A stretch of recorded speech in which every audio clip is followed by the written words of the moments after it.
여러분 안녕하십니까? 2021년 10월 21일 오늘도 우리에게 하나님께서 주시는 생명의 말씀 하늘에 만나 함께 나눕시다. 욥기 10장 13절로 22절까지 제가 봉독합니다.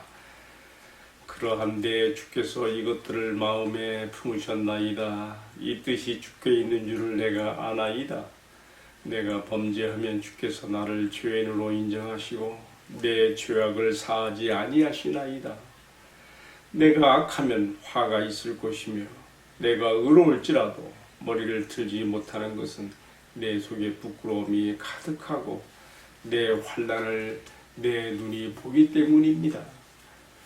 내가 머리를 들면 주께서 젊은 사자처럼 나를 사냥하시며 내게 주의 놀라움을 다시 나타내시리이다. 주께서 자주자주 증거하는 자를 바꾸어 나를 치시며 나를 향하여 진노를 더하시니 군대가 번갈아서 치는 것 같으니이다. 여기까지 욥은 하나님께서 자신을 대항하여 진노하시고 징계하시며 화를 발하시는 그런 모습을 이렇게 기도로 나타내고 있습니다. 이어지는 말씀은 이제 생존 세계를 떠나서 죽음의 세계로 가고 싶어하는 욥의 간절한 마음이 나타납니다. 18절입니다. 주께서 나를 태에서 나오게 하셨으면 어찌함이니까 그렇지 아니하셨더라면 내가 기운이 끊어져 아무 눈에도 보이지 아니하였을 것이라. 있어도 없던 것 같이 되어서 태에서 바로 무덤으로 옮겨졌으리이다. 내 날은 적지 아니하니까 그런즉 나를 그치시고 나를 버려두사 잠시나마 평안하게 하시되 내가 돌아오지 못할 땅 곧 어둡고 죽음에 그늘진 땅으로 가기 전에 그리하옵소서. 땅은 어두워서 흑암 같고 죽음의 그늘이 져서 아무 구별이 없고 광명도 흑암 같으니이다. 아멘. 동동한 말씀을 중심으로 삶을 포기하고 이생의 주를 놓고 싶어질 때 라는 제목으로 말씀을 나누려고 합니다. 이생의 주를 놓고 싶어질 때 지금 욥이 이러한 상황에 몰려 있습니다. 독일의 시인 쾌테가 말했죠. 눈물 젖은 빵을 먹어보지 않은 자는 인생을 논하지 말라. 사는 것보다 죽는 것이 더 낫겠다는 인생 막장까지 가보지 않은 자는 인생을 논하지 말라고 하는 말이 아니겠습니까? 자, 오늘의 말씀에서 고통의 극한 상황까지 내몰린 욥은 살기보다 죽기를 원하고 있으며 이제 죽기 전에 잠시나마 나 좀 내버려 두셔서 잠시나마로 내가 평화를 가지게 하시고 그 후에 내가 다시는 돌아오지 못할 땅, 곧 어둡고 죽음의 그늘진 땅으로 가도록 허락하라고 하는 정말 너무 비참한 기도를 욥이 지금 드리고 있습니다. 여러분, 왜 욥이 이렇게 인생 막상까지 내몰린 것일까요? 그 의로운 종 욥이, 그 부유하고 존귀했던 욥이 이제는 자신의 죽음을 쫓아오고 싶은 상황까지 내몰렸으니 왜 이렇게 되었느냐는 말이죠. 욥이 자기 모든 재산이 없어지고 자기 모든 자식들이 죽어나가고 자신의 몸에 병이 들어 건강까지 잃었을 때에도 이렇지 않았습니다.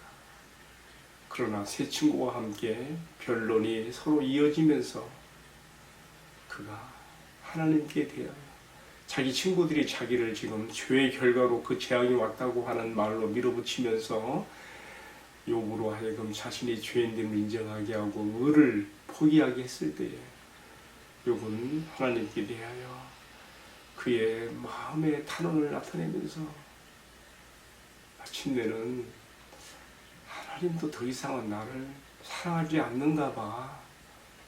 더 이상 하나님께 대한 기대가 무너졌을 때 그는 고통의 한 와중에서 이렇게 나오고 있는 것입니다. 오늘 말씀에서 이런 점들이 잘 드러나 있어요.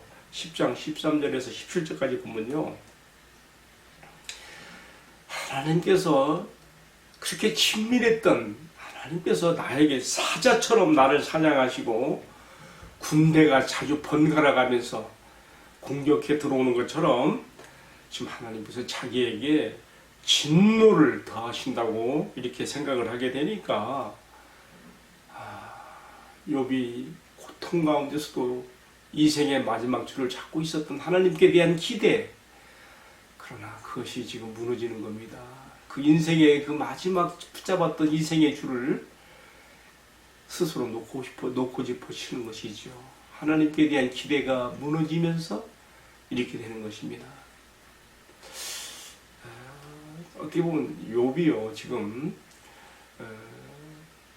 하나님께 대하여 지금 착각하고 있는 것, 추측하고 있는 것을 마치 실제인 것처럼 그렇게 지금 표현하고 있습니다.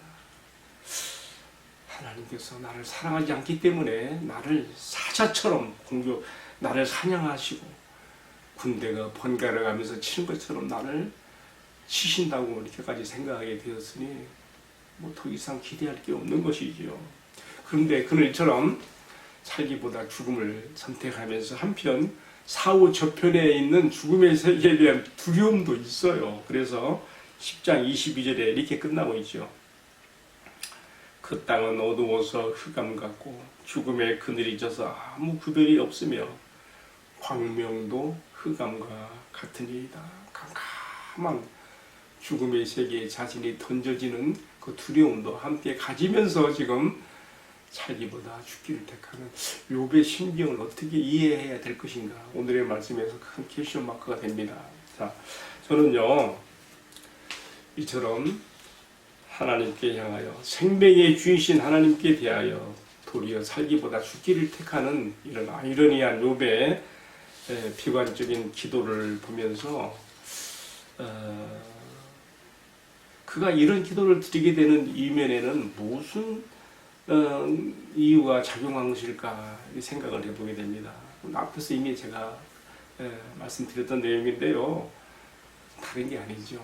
하나님도 나를 사랑하지 않는다. 하나님께 대한 이 기대마저 무너졌을 때 사람은 얼마든지 이렇게 생의 무의미와 그리고 절망 가운데 죽음의 길로 갈 수 있다고 생각을 해보게 되는 것입니다. 여러분, 자살하게 되는 분들이 왜 그렇게 되겠습니까? 아무것도 더 이상 기대할 것이 없는 상태가 됐을 때 그렇게 되는 거 아니겠습니까? 지금 욥이 지금 똑같은 그 과정을 경험하고 있습니다. 저는 이처럼 살기보다 죽기를 선택하며 하나님의 모든 그 자기에게 향했던 사랑과 또 그 하나님께 대한 기대마저 다 내려놓은 욥의 절망을 읽으면서 불현듯 실제로 하나님 아버지께로부터 버림을 당하시고 실어버림을 당하시고 내침을 당하시고 십자가에서 절규하신 예수님의 고통이, 예수님의 부르짖음이 생각이 납니다. 나의 하나님, 나의 하나님, 어찌하여 나를 버리셨나이까?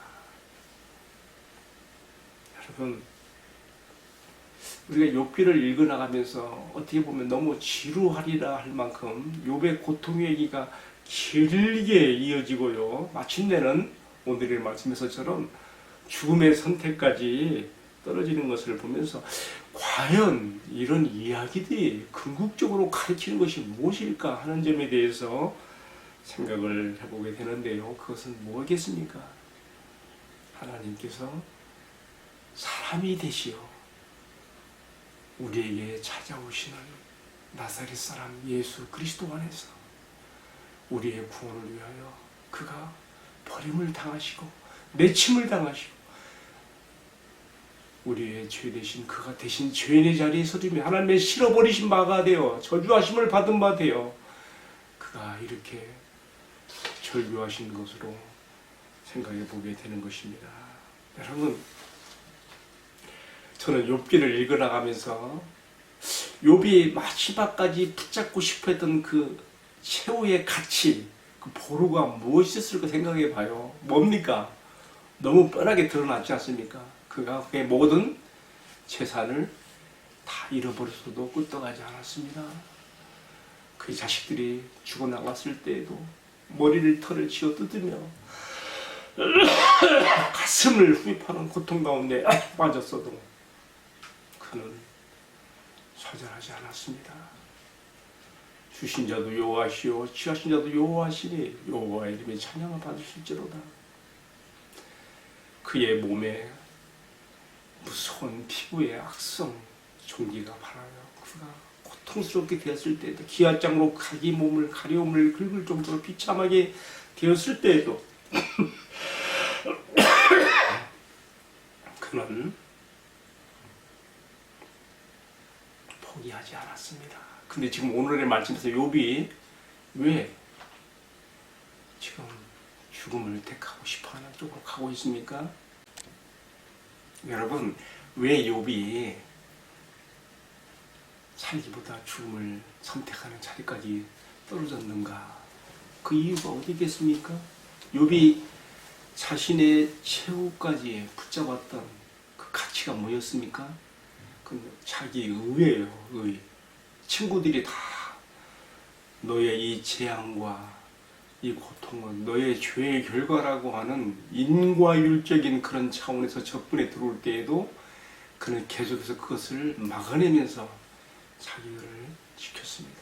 그러나 하나님께서마저도 자기를 사자처럼 그렇게 사냥하시려 들며 마치 군대가 번갈아가면서 공격에 들어오는 것처럼 하나님께서 자기를 그렇게 치신다고 생각이 들었을 때에 그 의의가 흔들리는 거죠. 여러분, 저는 욥기에 써 있는 이러한 이야기들이 결국 무엇을 말하겠는가?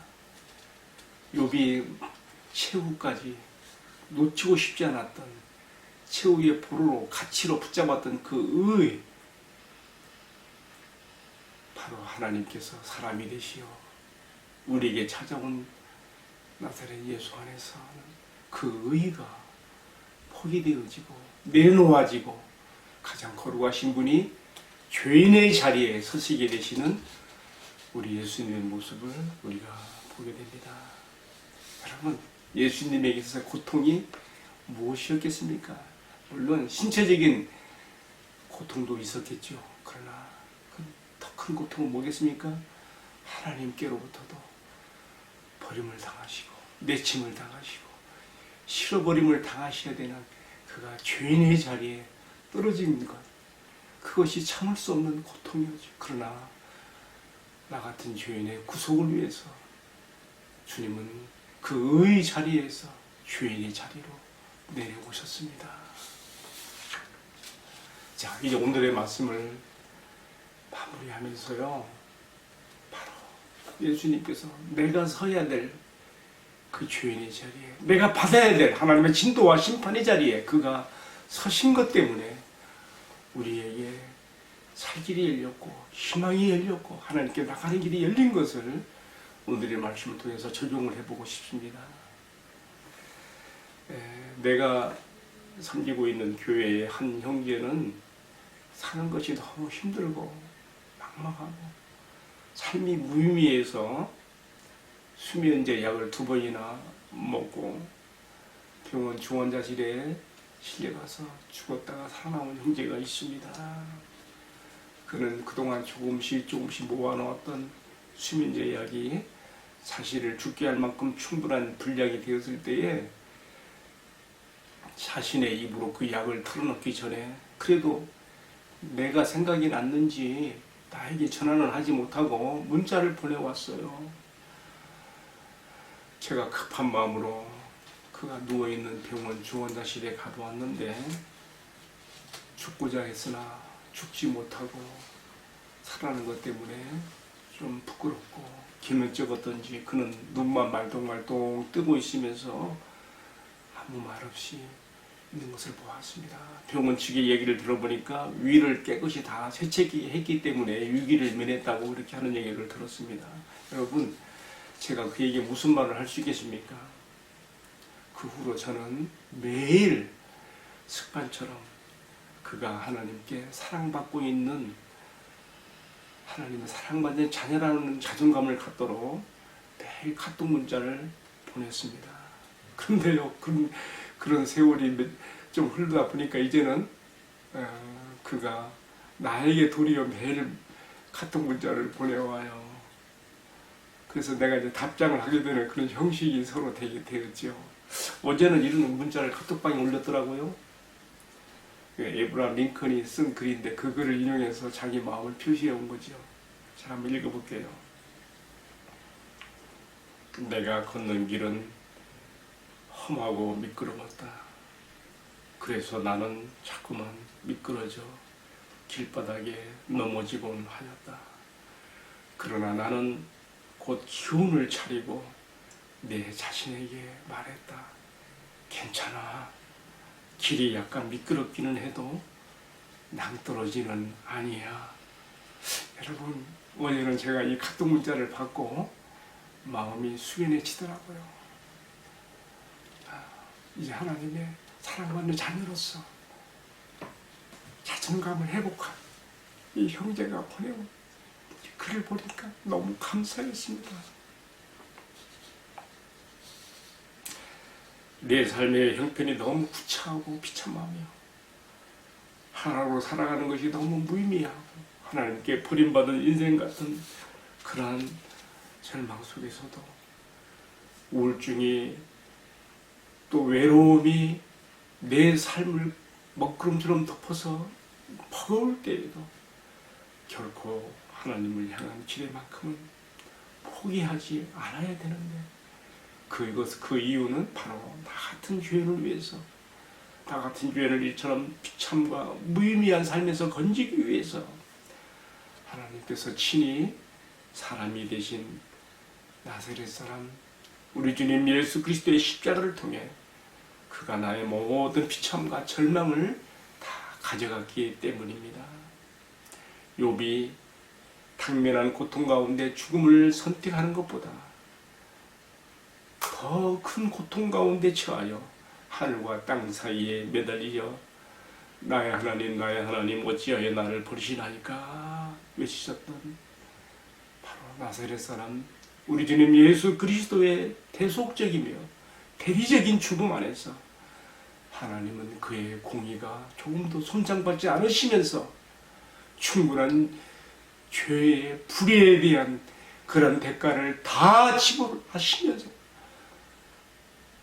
나에게 너는 내 사랑하는 자녀라 품으실 수 있는 길이 열리게 된 것입니다.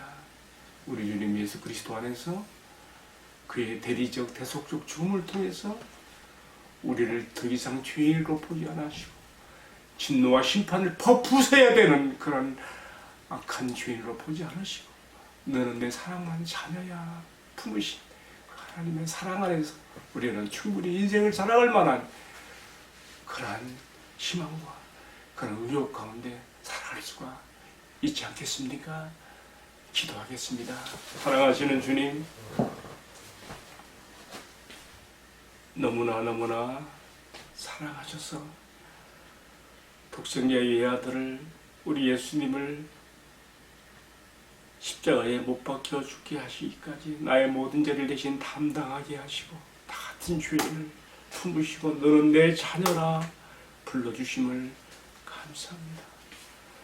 이 놀라운 이 하나님의 사랑, 천지간에 어떤 종교와 신들에게서 볼 수 없는 이 놀라운 하나님의 무궁한 사랑 안에서 우리가 우리에게 주어진 인생을 힘있게 살아가며 하나님 안에서 무의미가 의미로운 삶으로 변하고 주님의 뜻을 이루어가는 저희들의 남은 인생이 되도록 축복해 주옵소서. 이 모든 말씀을 존귀하신 우리 주님 예수 그리스도의 이름으로 기도하옵나이다. 아멘. 예, 마쳤습니다. 감사합니다.